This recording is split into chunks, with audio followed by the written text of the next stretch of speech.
Welcome to the Lead Pedal Podcast with your host Bruce Outridge, where he talks all things trucking. Now let's get rolling. Hey, how's everybody doing today? Welcome to another edition of the Lead Pedal Podcast. I'm your host Bruce Outridge. This is episode number 1162, and today we're going to talk about showcasing yourself for your career. You're doing it every day. You may not know it, and we're going to share with you some tips on why and how you can do it better and be successful for the future. So check it out, and let's get on with the show. But before we do that, let me tell you about Bison Transport. Bison is one of our, they won awards last year for their safest fleet. The reason they did that is because they allow drivers to choose when and where they go and drive. And so they allow them to have a right to decide program, which says it doesn't matter what the cause, what the reason, whether it's serious or whether it's not. If a driver feels unsafe to drive, then they allow them to stop and then let them know when they're ready. They don't ask questions. They don't say, hey, can you get it there anyway? They just let the driver tell them what's going on. And when they feel good, they let them go. And that is when you want to, that's why you want to work for Bison, because they've got a great program. And the Right to Decide program has been renowned throughout the industry here in Canada. So certainly want to get going with that. And let's get going with our show now that we're talking about that as well, because there's lots of stuff we can be doing. Let's talk about showcasing your career. This is one of those things that people don't realize they're doing. And really, it's putting your best foot forward. I can tell you right now, we are in the islands right now. We're broadcasting from our remote ironing board studios, and as you know, we're always watching how people serve down here and all of that, and a lot of it is some people do it well, some people don't. Same with trucking. Some people do it well, some people don't. And a lot of people wonder how you get ahead in trucking and how you start really moving into different levels. If you've ever heard of me talk about the 20% Club, the 20% Club is in most for hire fleets. It's a little different for private fleets, but for most for hire fleets, you will find there is a body of people. 60% of the fleet are doing a good job. They're hard workers. They get the job done. For the most part, they're on time. They do a good job. They're not outstanding, but they're doing a very good job. Then you have the 20% Club. Now, the 20% Club is actually above that 60%. And it's, some people might say, well, it's the brown nosers. It's not. It's the people who are really stepping out and have been noticed and are getting the nicer trucks or the nicer runs or whatever it is. That is the secret to being in that 20% Club. If you polish your truck, it's going to be noticed more than someone who doesn't. If you are on time all the time with very few reasons or excuses why you're not, you're going to be noticed above somebody else. All of these things come into play and make a good truck driver. And in most fleets, the 20% Club are getting the premium runs. They're getting the opportunities for new trial areas and new equipment and those kind of things. And it can be very rewarding. It can make you feel, a lot of these are award-winning drivers, and it can really make you feel like you're at the top of your career. Now, there is a 20% bottom as well. Underneath that 60%, there is 20% down at the bottom that are always looking for a job, never seem to make it, never seem to get it, always late, always having an incident, whatever it might be. And that is, my friends, the question, the reason that you want to really showcase yourself, because it doesn't take much in trucking to have a good career. You don't have to be an all-star. You don't have to be an award-winning. You don't have to even be, experienced. You can be fairly new in the game and still be recognized. And this happened to me many times. So certainly want to check that out. So let's start, before I get into how that happens and how you handle that. Let me just tell you a quick thing about Ontario Truck Driving School. Ontario Truck Driving School is, and the reason we promote Ontario Truck Driving School, they're a sponsor of ours. Okay, so easy there. But we've worked with them before.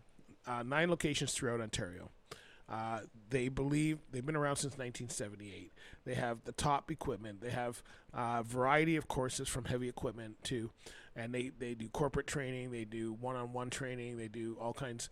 So they are setting you up for the proper career. They don't play around and do, okay, you can do the 5-hour course or the 200-hour course. They have standardized courses. They know what you need to get you successful, and they have employers already waiting at the door when they're when people graduate from their program. So you know that they're getting a really good, you're getting really good training, and that is what you need. That is the foundation that you need to move forward into the next step. And the next step, as I was telling you, is, well, how do you get to the 20% club? Okay, so here's there. Again, it is very easy, and it's amazing how many people don't do it. And it's so easy that everybody should be really in the 20% club. First thing is on time. Okay, if you're on time in the trucking industry, especially in today's world, back in 1982, you could be late a little bit, and everybody used to say, "Oh, I'm almost there," whatever. But nowadays, freight is on time because people don't want to warehouse it. So they're using the trucks as a warehouse, and they're doing on-time deliveries, which means if you miss your window for a dock, you may be sitting for another day, which now puts you behind. You miss a trip. You may or may not get paid for that, depending on the reason and the company, and you're losing money. So the best thing to do is to be on time. Well, how do you be on time? Well, first of all, you have to make sure you're doing some proper trip planning, which a lot of people are not doing anymore because they've got a GPS. Well, if you've seen some of the snowstorms and stuff going on, really, actually, there's really no reason to be caught in some of that stuff anymore unless it's something flash, because if you're doing proper trip planning and watching the roads ahead of you, you should really know what's going on. So being on time is number one. If you're on time, even the odd time when you're late, because things happen to all of us, you will be recognized. People will recognize people who are on time, especially if you're early. So get in that habit of being early at customers. If you've got an 8 o'clock appointment time, you set yours at 7 o'clock so you're there. I don't know how many times I've stolen someone else's dock because they were not available at that time. So you certainly want to do that for sure. So that's the first thing, is on time. Second of all, safety. All right. Well, in safety, you actually should probably be first, but I can tell you they'll recognize on time more than they'll recognize safety right at the bat. But being a safe driver, of course, is critical to anything you do in transportation. And having that safe record, having, being honest if things happen, those kind of things, doing your best to really be a safe operator and know what you're doing is critical in this industry. So safety is number one. We say safety is number one, and it should be number one, but I could tell you sometimes it becomes number two. I do know that I notice a lot of stuff on social media, and I don't know who's filming all of this, but some of the stuff I've seen of people, new drivers with equipment, it just I just shake my head. I don't even understand how someone would not be looking out the mirrors and see that their trailer is over on a cement hump or something like that, and just keep going. Like, I don't even understand. I don't even get it. I'm not even close to that. But basically, equipment is number three. Okay, so you got safety number one, or on time number one, whichever way you want to do it. Safety. Let's just do safety number one because that keeps it consistent. On time number two, and then taking care of your equipment, and that means doing proper pre-trip inspections. That means noticing things, taking care of it as if it's your own. Don't get into the habit of thinking, okay, this is company equipment, I don't have to look at it. That is not what a professional driver is doing. You want to make sure that I've always treated it as if I own the truck myself, even if you don't have to pay the bills. That means taking care of it. That means washing it. That means maybe not changing the oil on it, but knowing when oil changes and stuff like that are due so that you can schedule it in, so that you're doing it while they're repairing it or whatever on your time off, so you're not losing time with your family, and at the same time you're getting things done in a timely manner. Keeping an eye on it is easy to get missed, certificates and stuff, keeping up on your permit books and all those kind of things to make sure that everything is up to date so that you're going down the road and you don't have to worry about what it is. And that means cleaning that vehicle too. I can tell you, I don't know how many, if you want to get put into that top 20% very quickly, all you have to do is just clean your vehicle. That's it. You would be surprised how many people on weekends, there's owners and shop people and different admin people that may be coming into your truck. Maybe they're just replacing a permit. Maybe they're actually going to move a trailer and they use your truck, whatever it is. But there's lots of people that are going into that truck, and if you are not paying attention to it and you're not understanding what's going on, and you're leaving it filthy, they're noticing that. They're noticing that on weekends, and they may not say anything to you, but and you may be wondering, why am I getting bypassed for new equipment? That is usually the reason. So you want to make sure that you are up on all of that and that you know exactly what what you're doing. So keeping it clean. So being safe driver, being on time driver, taking care of your equipment both mechanically and cleanliness wise is going to be the real thing. And then the next one really is you. And that's really just about being personable, being looking professional. We've got a real problem in this industry of the way people are dressing. I know you think you're alone, but you're not alone. People do see you.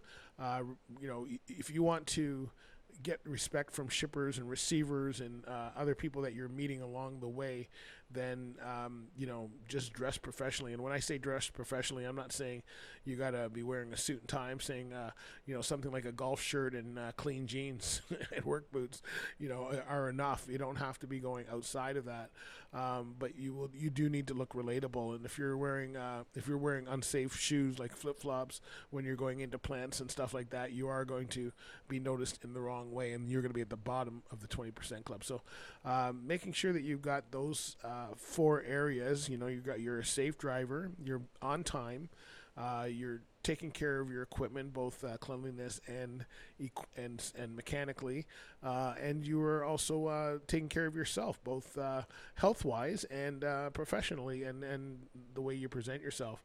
And again, understanding different people, learning how to speak, making sure that you're taking good notes so that you're not asking someone the trip number 4 times, getting all the information properly.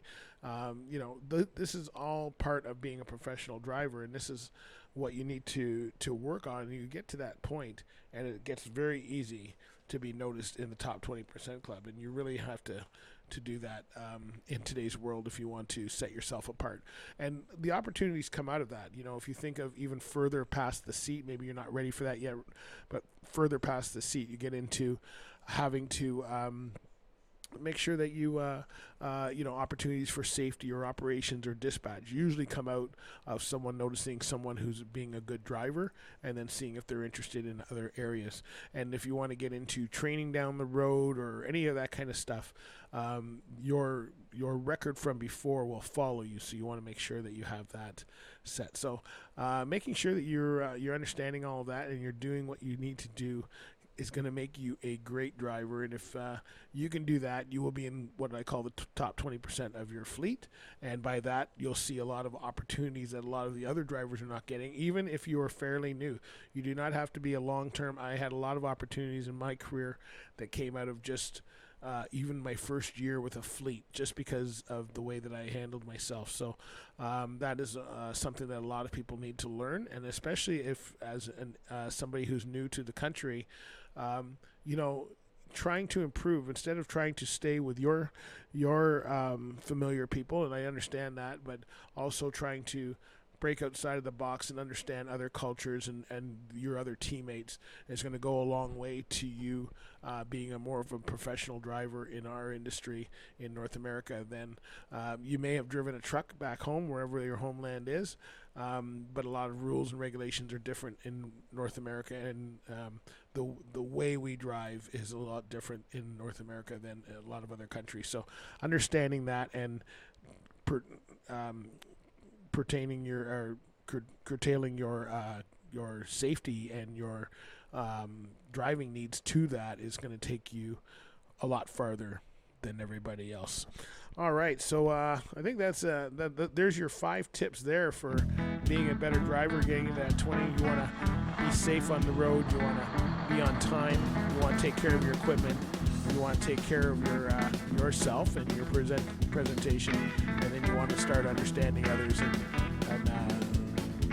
trying to look forward to where it goes. So, all right, and hey, one step to do that right out of the gate is easy. Just through Driver Verified, they've got a program now where you can get a free online profile. That free online profile allows you to create a kind of an online resume that is not only searchable but verified, and you can also get your employment records. All of that is all set up in there, so that if you're looking for those opportunities or those opportunities are looking for you, then you're ready to take them when you can and be ahead of the pack, shall we say, for that. So So check out Driver Verified. DriverVerified.com is where you can find out them. Ontario Truck Driving School, you can find them at OTDS.com. And of course, Bison, you can find them at BisonDriving.com. And of course, you can find us on our socials. We're all over on Instagram, Facebook, Twitter, TikTok, LinkedIn. You can find us all there. You can find us on SoundCloud and any of your other podcast platforms. If you're looking for Lead Pedal Radio, you can find us over on Mixcloud. So check that out, and you'll love what you see. And we hope to see you again on the Lead Pedal Podcast. Thanks for listening, everybody. We'll talk to you later. This has been another episode of the Lead Pedal Podcast. For more information or to subscribe to the podcast, visit theleadpedalpodcast.com and be sure to follow the podcast on Facebook and Twitter.